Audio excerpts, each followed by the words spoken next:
ভয় সামনাসামনি দেখি তখন সেটাকে আমরা বাস্তবে অ্যাপ্লাই করি, কিন্তু আল্লাহকে আমরা দেখতেছি না বলে আমাদের ভয়ের মাত্রাটা একটু হালকা। সেজন্য আল্লাহ কোরআন কারীমের শুরুতে বলেছেন যে ইমানদার হতে হলে আল্লাহকে না দেখে সামনে দেখার মতো করে ভয় করতে হবে।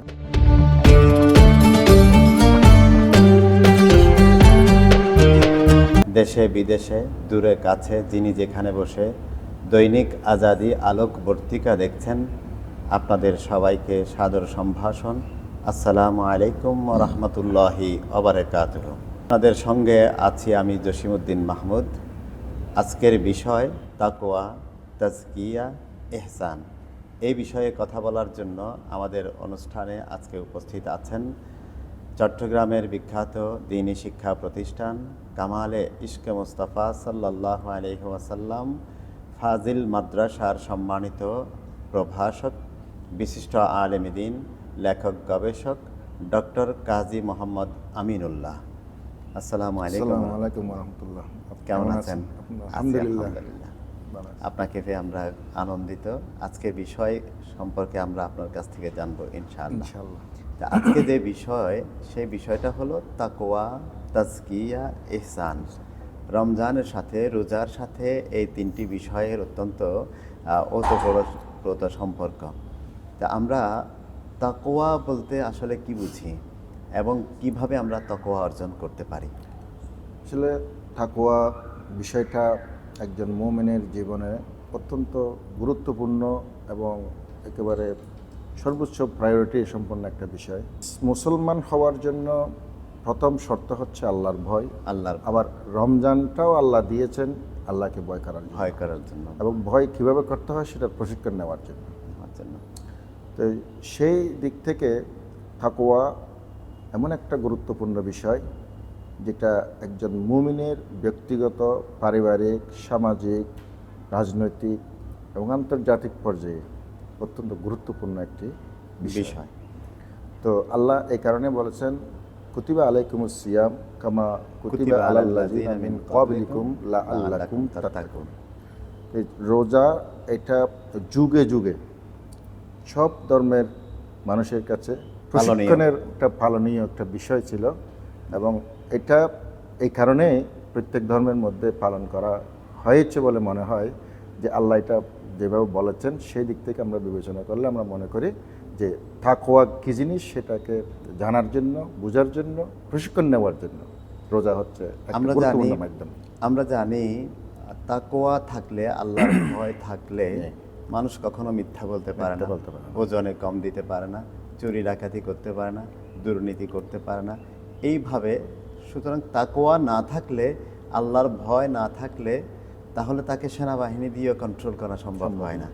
তো সেই দৃষ্টিকোণ থেকে আপনি এটাকে রমজানের সাথে সম্পৃক্ত করে কিভাবে ব্যাখ্যা করবেন?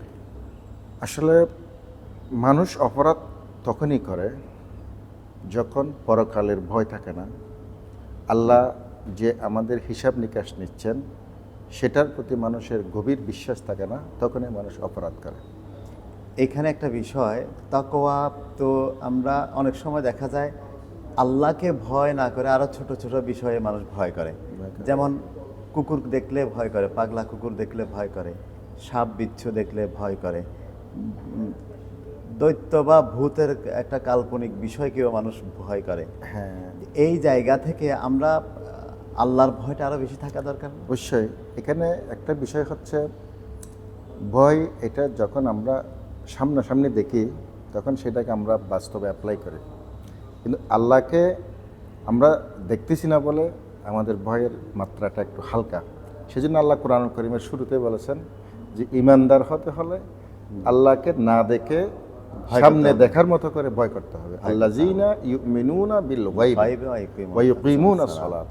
এখানে একটা জিনিস, নামাজ তারাই কায়েম করবে যারা আল্লাহকে না দেখে ভয় করবে, তারাই কি করবে? নামাজ কায়েম করবে এবং যাকাত দিবে। কিন্তু আল্লাহকে তো দেখার সুযোগ আছে। যেমন আমি যদি নিজেকে চিনতে পারি, মানা আরাফা নাফসাহু ফাকাদ আরাফা রাব্বাহু। আমি যদি নিজেকে চিনতে পারি, মানুষের বিবেক দেওয়া হয়েছে নিজেকে চেনার জন্য। আমার চোখ আছে, আমি চোখ দিয়ে দেখতে পাই। চোখও তো একটি মাংসপিণ্ড। তাহলে চোখের যে একটা বিশালত্ব আছে, আল্লাহ রাব্বুল আলামিনের আলাদা কুদরত এখানে আছে। চোখের শক্তিটাকে অনুধাবন করলে আল্লাহকে বোঝা যায়।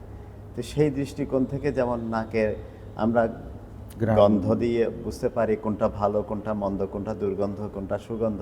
কানের আওয়াজ দিয়ে আমরা বুঝতে পারি যে আমার মায়ের কণ্ঠ, বাবার কণ্ঠ, সন্তানের কণ্ঠ। একই রকমভাবে একই জিহ্বা দিয়ে আমরা বুঝতে পারি কোন খাবারের কি স্বাদ।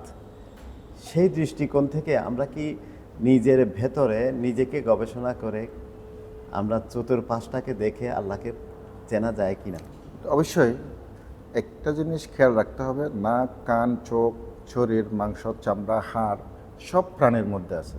জি মানুষ এক প্রকার প্রাণী, জি। কিন্তু আল্লাহ মানুষকে আশরাফুল মখলুকাত মাখলুকাত করেছেন। করেছেন, বিবেক দিয়ে আলাদা করেছেন। একটা মাত্র শক্তি, সেটা হচ্ছে বিবেক। বিবেক। তো মানুষ যখন বিবেক দিয়ে চিন্তা করবে, আমি আমার এই পা দেওয়ার ক্ষমতা পৃথিবীর কারণে নাই।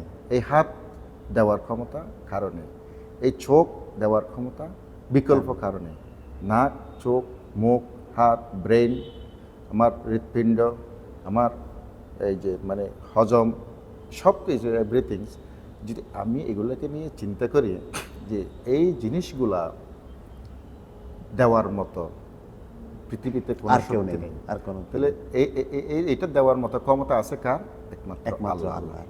আরেকটা বিষয়, মানুষ বাঁচার জন্য অনেক কিছু চেষ্টা করে। জি ডাক্তার নিজেও বাঁচার জন্য চেষ্টা চেষ্টা করে, করে। সে মানুষকে বাঁচাবার চেষ্টা করে, বাট ডাক্তার নিজেও বাঁচার জন্য চেষ্টা চেষ্টা করে, কিন্তু এই আল্লাহ যখন চান না তখন বাঁচতে পারে না। আমরা জানি নিঃশ্বাস যখন চলে যায় সঙ্গে সঙ্গেই আমি মৃত লাশ, এমন লাশ যেটা আমার আর মূল্য থাকে না। মূল্য থাকে না। তাহলে আমরা বুঝতে পারতেছি, দেখতে পাচ্ছি আমাদের দাদারা, বাবারা, আত্মীয় স্বজনেরা সবাই নির্দিষ্ট একটা সময়ে চলে যাচ্ছে। চলে যাচ্ছে। আল্লাহ যখন ডাক দিচ্ছেন তখন চলে যাচ্ছে। যাচ্ছে।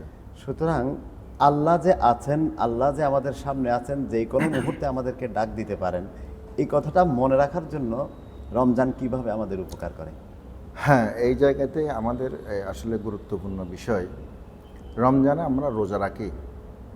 আমরা অনেক সময় মা বাবার অগোচরে, আত্মীয় স্বজনের অগোচরে অনেক কাজ করে ফেলি, কিন্তু রমজান মাসে যখন রোজা রাখি তখন আমি পুকুরে ডুব দিয়ে যদি পানি খাই, সেখানে কেউ দেখার কোনো দেখবে না। সুযোগ নেই।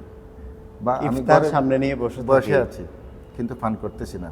আমি ঘরের দরজা জানালা বন্ধ করে যদি কিছু খাই, সেটাও কেউ দেখার নেই। কিন্তু আমার মনের মধ্যে আমার একটা মানে বড় ধরনের বিশ্বাসের জায়গা হচ্ছে আল্লাহ যে আল্লাহ আমাকে সবগুলো দেখতেছেন। এই দেখার যে একটা বিশ্বাস, এই বিশ্বাসটার উপর যদি আমরা শুধু রমজান মাসকে সীমাবদ্ধ না রেখে সারা বছর যদি আমরা এটাকে চর্চা করি, তাহলে আল্লাহর আপনি যে অনেক সুন্দর অস্তিত্ব বললেন। আমরা সব সময় কি করতে পারবো, হ্যাঁ, এমনিতেই আল্লাহ রাব্বুল আলামিন তো অনুভব করতে পারবো। আমাদেরকে সার্বক্ষণিক দৃষ্টির ভেতরে রেখেছেন। রেখেছেন। ইয়া আলামু দাবিবান নামালে ফি সাওয়াদিল্লায়াল। একটা গভীর অন্ধকারে একেবারে ছোট্ট একটা পিঁপড়াও যদি কোনো একটা পাথরের উপরে বসে হাঁটে চলে, আল্লাহ রাব্বুল আলামিন সেটা দেখতে পান। সেই দৃষ্টিকোণ থেকে, সেই ঈমান থেকে আমরা যদি চিন্তা করি, আমরা সার্বক্ষণিক আছি আল্লাহর দৃষ্টির ভেতরে। অনেক সুন্দর বলেছেন।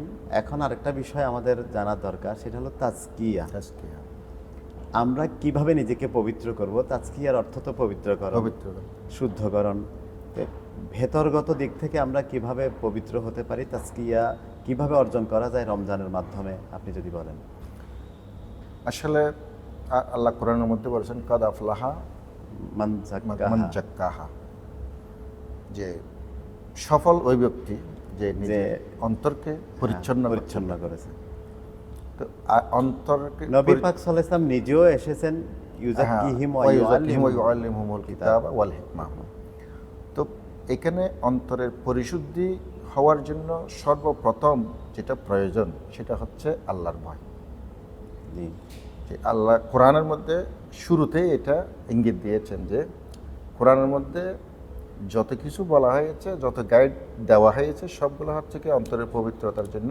আর এই অন্তরের পবিত্রতা অর্জনের জন্য হুদান লিল মুত্তাকিন হচ্ছে কোরআন। কোরআন হেদায়েত, কোরআন এইটা ওই তারাই বিশ্বাস করবে যাদের অন্তরের মধ্যে আল্লাহর ভয় আছে। তো আল্লাহর ভয় এটা সর্বপ্রথম হাতিয়ার নিজের অন্তরকে পরিচ্ছন্ন করার জন্য, পবিত্র করার জন্য। রমজান যথেষ্ট ইবাদতের ভেতর দিয়ে, ইবাদতের মৌসুম। যেমন আমরা ভোর রাতে শুরু হয় আমাদের সাহরি দিয়ে, ইফতার দিয়ে আবার সেটা ভাঙ্গা শেষ। হয়, তারাবির দিনের বেলা নামাজ। 5 ওয়াক্ত নামাজ হয়, তারাবির নামাজ, রাতে তারাবি 24 রাকাত। হয়, তারপরে মানুষকে দান সদকা দান করা সদকা। হয়, মানুষের পাশে দাঁড়ানোর একটা মমত্ববোধ নিয়ে যাওয়ার, একে অপরের পাশে দাঁড়ানোর, সকলের তরে সকলে আমরা, প্রত্যেকে আমরা পরের তরে। তো সেই দৃষ্টিকোণ থেকে রমজান আমাদেরকে কিভাবে তাজকিয়া অর্জনের জন্য ছোট ছোট ছোট ছোট উপমা আমাদের জন্য দান করায়। ওই যে একটা কথা বলছি, আল্লাহ নিজে বলছেন, আল্লাযীনা ইউমিনুনা বিল গায়বি ওয়া ইউকিমুনাস সালাতা ওয়া মিম্মা রাযাকনাহুম ইউনফিকুন। ইউনফিকুন। আল্লাহকে না দেখে আল্লাহর যে মানে আমাদের উপর সার্বক্ষণিক নজরদারি সেটা আছে, এটাকে বিশ্বাস করলে পরে আমার নামাজ ঠিক থাকবে, আমার রোজা ঠিক থাকবে, আমার হজ ঠিক থাকবে, আমার নফল ইবাদত ঠিক থাকবে, আমার সততা ঠিক থাকবে, আমার ন্যায়নিষ্ঠা ঠিক থাকবে, সবগুলো ঠিক থাকবে যখন আমি আল্লাহকে ভয় করব। হয়তো তো যারা নামাজ পড়ে না তাদের তাদের যদি পবিত্র প্রশ্ন- হয় না, অন্তর অন্তর পবিত্র তো হয় না। পবিত্র দূরের কথা, আল্লাহর ভয় যখন নাই, অন্তরও পবিত্র হয় না, তখন আর ইবাদত বন্দেগীও হয় না। হালাল রিজিকের মাধ্যমে আমাদের রক্ত পবিত্র করার একটা ব্যবস্থা আল্লাহ রাব্বুল আলামিন দিয়েছেন। হালাল রিজিক না হলে তো আমাদের অটোমেটিক্যালি আমাদের ইবাদতগুলো হারাম হয়ে যায়। কারণ রক্ত যখন হালাল থাকে না, ইবাদতও তখন হালাল হয় না। সেই দৃষ্টিকোণ থেকে আমরা একটু হালাল রিজিকের জন্য রমজান আমাদেরকে কিভাবে উৎসাহিত করে। হালাল উপার্জন, এটা ফরজের পরে ফরজ, হাদিসে পাকের আলহামদুলিল্লাহ, মধ্যে জি, জি, জি। এসেছে। কাসবুল হালাল। হ্যাঁ, কাসবুল হালালা ফরদুন বাদা ফরদ। জি। এই যে একটা ফরজ বিষয় হালাল উপার্জন, এখানে হালাল উপার্জন থেকে মানুষ বিচ্যুত হয় ওই সময় যখন মানুষ দুনিয়ার প্রতি লোভী হয়ে যায়। আর দুনিয়ার প্রতি কখন লোভী হয়? মানুষ যখন আল্লাহর উপর ভরসা হারিয়ে ফেলে, যে আল্লাহকে ভুলে যায় আল্লাহকে যখন। ভুলে যায়। যেমন একটা কথা আছে যে রাস্তায় ঘাটে অনেক ভব করে মানুষ ঘুরে বেড়াচ্ছে, এদের আত্মীয় স্বজন অভিভাবক কেউ নেই, কিন্তু একটা মানুষও না খেয়ে মারা যায় না। দেয় না। কেন মারা যায় না? এদের লালন পালনের দায়িত্ব আল্লাহর হাতে। এমনি আল্লাহ রাব্বুল আলামিন নিজেই বলেছেন, ওমা মিন দাব্বাতিন ফিল আরদি আলাল্লাহি রিজকুহা। রিজকুহা। এই যে আল্লাহ রাব্বুল আলামিন একটা পিঁপড়া থেকে শুরু করে হাতি গন্ডার পর্যন্ত, একটা ছোট্ট পাখি থেকে শুরু করে ঈগল পাখি পর্যন্ত, একটা চেলা পুঁটি থেকে শুরু করে নীল তিমি পর্যন্ত, প্রত্যেকটা প্রাণীর রিজিকের ব্যবস্থা করেন আল্লাহ। আল্লাহ তাআলা। তো কোনো তেলা পোকা, ছাড় পোকা থেকে শুরু করে একেবারে বড় রয়্যাল বেঙ্গল টাইগার, হাতি পর্যন্ত কেউ কখনো না খেয়ে মরে না। না খেয়ে মরে না। আমরা এই বিশ্বাসের জায়গাটাকে মজবুত করার জন্য রমজান আমাদেরকে অবশ্যই শিক্ষা দিবে। শিক্ষা দেয়। তো আলহামদুলিল্লাহ, আপনি অনেক এখানে সুন্দর আরেকটা বলেছেন। বিষয়, একটা পাখি সকালবেলা বের হয়ে যায়, সে কোথায় যাবে, কি খাবে, কিছুই তার জানে না, পূর্ব কোনো পরিকল্পনা কিন্তু থাকে না। পূর্ণাঙ্গ কিন্তু পরিপূর্ণ পেট তৃপ্তি ভরে নিয়ে পেট ভরে সে আপন সন্ধ্যায় গন্তব্যে আবার ফিরে চলে আসে। তাহলে এই জায়গাটা আল্লাহর উপর ভরসা, আল্লাহর ভয় তার মধ্যে আছে এবং সে হালালভাবে সেভাবে উপার্জন করে। তো একজন মানুষ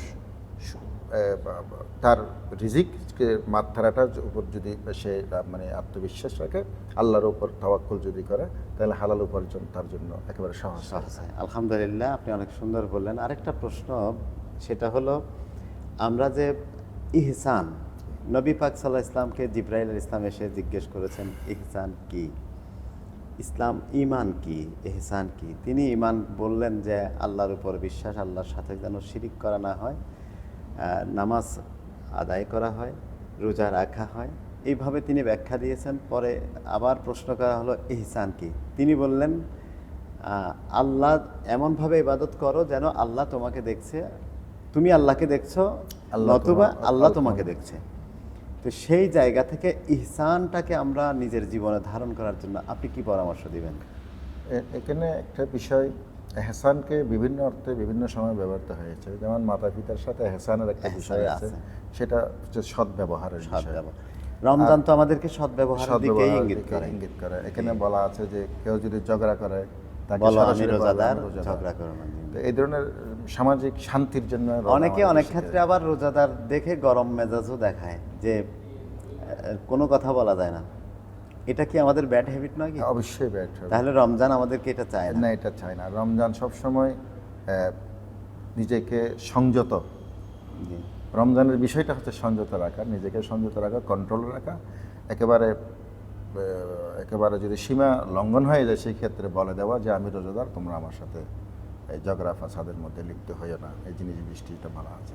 তাহলে আমাদের খেয়াল রাখতে হবে রমজানের মধ্য দিয়ে আমরা যেন তাকওয়া অর্জন করতে পারি, তাজকিয়ার মাধ্যমে আমরা যেন নিজেদেরকে পবিত্র করতে পারি।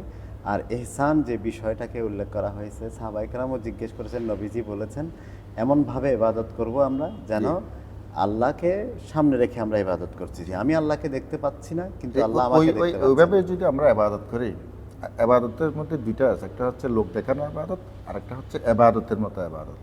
আমাদের ইদানিংকালে ফ্যাশন হয়ে গেছে মসজিদে কেউ হয়তো আমি যদি না যাই সন্তান বাসায় কি ভাববে, বা পাশের ঘরের লোক আমাকে কি ভাববে, বন্ধুরা কি ভাববে, এইরকম না হয়ে যেন আল্লাহর ভয়ে নিয়ে আমরা যেন ইবাদত করি। আলহামদুলিল্লাহ, আপনি অনেক সুন্দর বলেছেন, আপনার প্রতি কৃতজ্ঞতা।